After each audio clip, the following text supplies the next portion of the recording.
Welcome to 843 TV. We are at the City Hall in Beaufort, which is quite the heartland of the area. It is a heartland, and I want to show you this beautiful quilt that we're standing in front of. And I want to do a shout out to the Sea Island Quilters because it's beautiful. Look at the indigenous community, the historic, all the fun things to do in the low country. And we have wildlife over here. And speaking of indigenous, our first guest is very own native of Beaufort, Mayor Billy Keyserling, here to give us an update on what's happening. And today we have Reece Bertholf, who is the Assistant City Manager and Fire Chief. And we also have Bonnie Hargrove, who's the Cultural Director Advisory Board. You don't want to miss all the exciting updates happening right here in the city of Beaufort, so stay right here. Where communities come to speak at 843 TV.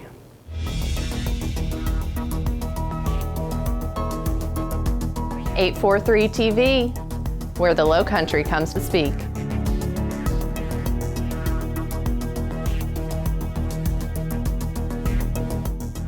.843 TV, where communities come to speak. Welcome to 843 TV. We are always excited to be at Beaufort City Hall and of course talking with Mayor Billy Keyserling, who's been the mayor of Beaufort for a good time, long time, and always great to talk with you. And we're going to start off today. You just finished your strategic retreat. We did. First, thank you for having me. Retreat, you know, you'd think that sitting in a room with a dozen people for 2 days could be rather tedious, but I find it energizing. And I think our council members do as well, because it gives us a concentrated effort to really look at where we've been, what resources we have, what citizens' concerns are, what our concerns are, what our staff's concerns are, and start a path forward which leads into the basic document of city government, which is going to be the budget. How do you allocate resources to do what you need? This year we changed up a little bit and I think made it a richer experience in that instead of just council at the table with staff sitting on the periphery ready to answer questions, it was a group discussion. Mm-hmm. So it really was a planning session for the city, not just the city council. And I have such a great council and we have such great staff, we accomplished a great deal. But we still get out into the weeds because this is just a part. What we try to do is we have a comprehensive plan mandated by the state. We have a civic master plan, which was our bold move forward in terms of what we would look like over a period of years. We have a strategic plan every year which drives our decision making and our budget decisions. And then last year we had a visioning session for the future where 70 some odd people from the public, from middle school students to retirees, set priorities. And what to me is gratifying is that everything sort of aligns. We know there are 3 primary issues. First is environmental sustainability. We started on fixing an antiquated stormwater system, but realized that you can't do that without weaving in issues relative to sea level rise, which is a threat to us as it is to many on the coast. One of the interesting things we learned there is that the events of rainfall are just as challenging as the events of the rising sea levels. In fact, we feel them so immediately because we have these instant bursts of large amounts of rain, and if the tide happens to be high, there's no room for the fresh water to drain, so you have to segregate them and try to hold both of them at bay. That is, I mean, that is a challenge unto itself. So engineers are being brought in. Are you looking, where are we on that? We've already started. We took the large 800-acre floodplain, Mossy Oaks, and found all of the hot spots, and now have a plan to develop that. So when we realize that the existing stormwater system is antiquated and not large enough to handle this new volume, we not only are clearing ditches but putting in new outfalls into the creek, but we're putting apparatus in there that can separate the pressure from the salt water and the sea level rise and the pressure from the excess rainwater, because when they collide, they flood because there's no room for the water. This isn't a matter of stopping things, it's a matter of managing the reality of what we have. The second and third are intertwined, and that is that we have, since my childhood, which was not just yesterday, we have had a lack of the right kinds of jobs that will keep natives here or natives coming back to their hometown where they would like to live and raise families. Right. So we've got a hard press going on finding better jobs and then aligning that with our education systems.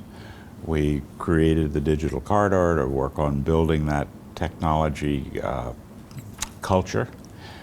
We've entered into an agreement and a partnership to explore a whole cyber security using retired military people, our university, technical college, and high school students, preparing them for the huge gap nationwide. And we have an advantage because we have so many men and women coming out of the Marine Corps and the Navy who have security clearances, many of whom have tech backgrounds. Now, we're not just trying to give them jobs, those who want to stay here, but we're happy to have them, but we try to create a culture so that the younger people have something to look forward to.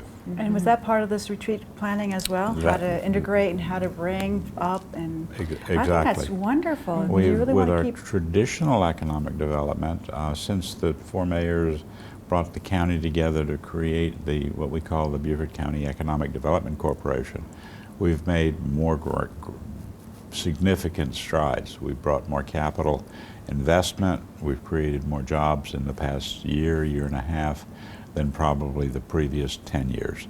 And the lesson is collaboration, everybody working together. We all have, the four municipalities do not compete with each other, but working together, we're a lot stronger than competing with each other. Well, Mayor, we are so delightful to get the update of what's going on in Beaufort and surrounding communities. I can't leave out affordable housing. Okay, well, we can talk about that. I know that time is running, and I know I talk too much, but affordable housing is so incremental in that because we have some of those jobs, teachers, law enforcement officers, firefighters, healthcare workers, who can't afford the cost of living in Beaufort. Right. So to align the jobs, we need the housing. To deal with the housing, we need the jobs. But not to cut you off, but I want to say one thing, but I'm delightful to know that it's everybody's conscious about what we have to do to solve the problems that we have in our community. So we want to thank you so much for joining us. Well, happy to be here and always happy to brag on Beaufort. And we'll be right back with more A43 TV.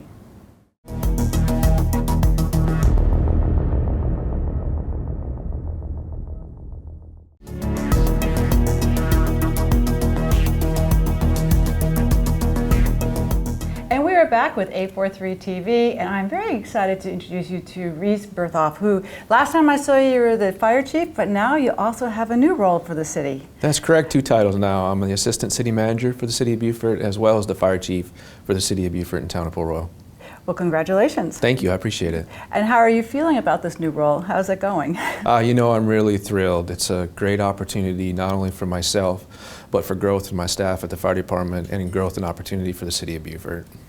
Talking about the growth, when we were doing a little back research, I just read that 60,000 people come through this town city every day. Isn't that amazing? That is amazing. So how do we do that? Yeah, so we attribute that to probably 3 factors. The first one being that the core population of the city of Beaufort is about 13,500. Our sister city of the town of Port Royal has a similar population of about 13,500. And then greater northern Beaufort County area, both the city and the town are uniquely positioned to be regional service providers, and it's a role and responsibility that we take very seriously. So the population of greater Beaufort County works, shops, dines, plays in the city of Beaufort and town of Port Royal, and it's something that we're very, very proud of. So let's talk about what are your responsibilities with this new role. You're also working with the city manager, Bill. So how do you all work together, and share with us what your agendas are? The one thing Bill has unequivocally an excellent mentor. And that's probably our biggest relationship, is we have a lot of discussions. We talk about the best and most opportune ways to move forward on projects and initiatives. And that's the number one thing that he does for me, is guidance. He has so much experience, and his mannerisms and his ways about him are second to none. He has an employee-first focus that really drives a focus for customer service in the city of Beaufort. And that's the thing I've taken away from him, the biggest. I can't say it enough: customer service, customer service, customer service. And he's really taken it to the next level here. Some of my core responsibilities are around coordinating annexations for the city of Beaufort. We're working on strategic plans for the long-term growth and stability for the city. And there's some things that we're really, really excited about, and I'm taking Bill's spot on the Affordable Housing Task Force. And we're taking a core, hard, deep look at what we can do in the city of Beaufort to provide 1, 2, and 3 bedroom facilities that people want to live in, that are affordable, and that can help grow our workforce. Mm-hmm. You know, I love the fact that, you know, we've been here a few times now, and we've watched the city grow, develop, rejuvenate, shine, and do all these wonderful things. So Lisa and I were just talking about this before we went on camera, that, you know, the revitalization and how you're plotting things along and what's going to be the housing areas. Could you have that specifically? Could you tell us more about that? Well, really what we understand about the city of Beaufort is that our areas are pretty well defined already, and the availability of space is becoming limited. And I think we're taking a very good approach that goes back well before Bill's tenure in a 3-pronged approach. We're using redevelopment and infill in our core areas. We're highlighting available parcels in our edges that could potentially come at a higher density for people and residences. And then we're working with our partners that are on our fringes that we never forget about, that are unincorporated neighbors in Beaufort County, and ensuring that their needs are met along with those of the city. The affordable housing is an issue, not just here in Beaufort, but just in our surrounding low country areas. So that's definitely a challenge that a lot of us are working on here. What about some of the strengths of the city? There's definitely a lot of them. I'm going to say it again. The number one strength of the city right now is its core of employees. Mm-hmm. A very, very high level of customer service is expected, and they've received constant training to ensure that that occurs. The second strength is in its citizens. The people that are in Beaufort historically and newcomers love this place unequivocally. They care deeply about it, and they engage in all the right ways to make sure that it maintains the high level of expectation. And then finally, I think the strength of Beaufort is its draw. We have so many wonderful visitors that come here and share this wonderful place with us day in and day out, and they leave a little piece of them behind every time that they come and leave, and we're appreciative of that. Well, and I think it's very true, and you feel it. There's a depth of service, a depth of kindness. And what is exciting about is the growth and the way it's going about it. I mean, you guys are spending a lot of time thinking it through versus sort of doing these quick builds and things like green space and with the water, you know, the waterfront, you're limited. So what are you going to do? Where do you go? Right, and you know what, we guided by our civic master plan. That's probably our leading document, and then we have comprehensive plans in place. And then as they come about, we take an opportunity to look at segmented plans. For instance, that's going on right now on Ladies Island, and the city is committed to taking a measured approach. So much so that it came up in our strategic retreat last week that one of our goals is likely to come out that it's going to be measured, thoughtful, right growth, the right time for the right reasons. Mm-hmm. And before we finish up with you, you're still also active in your fire chief role. So tell us about that and how you're juggling both of those. You know, the biggest thing about this, I kind of hit on it at the beginning of the interview, is that this is more about the folks that I work with at the fire department than it is about me. If it wasn't for them, I would not be able to undertake this endeavor.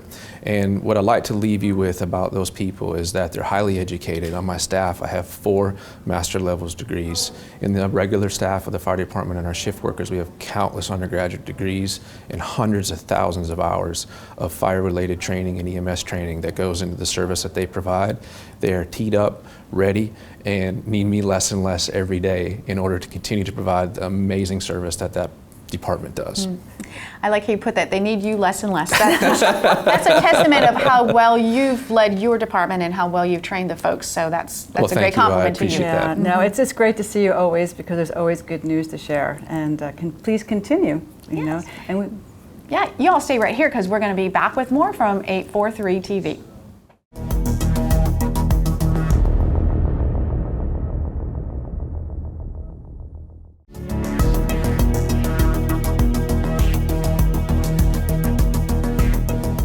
Welcome back to 843 TV. Now we're excited to talk with Bonnie Hargrove, who has a lot of hats. And today we're going to be talking about your role with the Cultural District, and also you were the chair at the USCB Center for the Arts. Yes. So you're a busy lady. I am, and I'm doing all the fun things in Beaufort. That's great. Yes, I don't allow anything that's not fun. Save the boring stuff for the mayor, right? Right. Thank God for Billy. Take one for the team. But meanwhile, just to tell you a little bit about the Cultural District. The Cultural District started, I think, over 5 years ago when the USCB Center for the Arts partnered with the city to talk to the State Arts Commission about us becoming a designated cultural district, which is a national and international designation. So in a lot of cities that you go to, some people travel because they travel to cultural districts. Right. And a cultural district is a walkable area inside a community where there are cultural activities, cultural designations.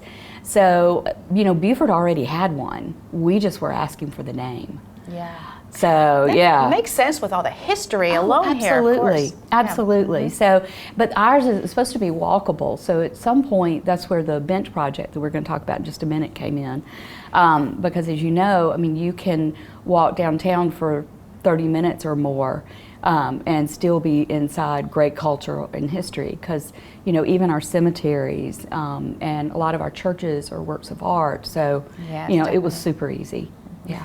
So, I'd like to talk two things. One, let's talk about the bench project first. Okay, And then we'll okay. go back and talk about a little bit what you've done to sort of put the pieces together for somebody to have the experience. Okay. So tell us about the bench project. Well, the bench project is near and dear, of course, to our hearts at the Cultural District, because it was something we first started out trying to talk to the NEA about getting funding from them.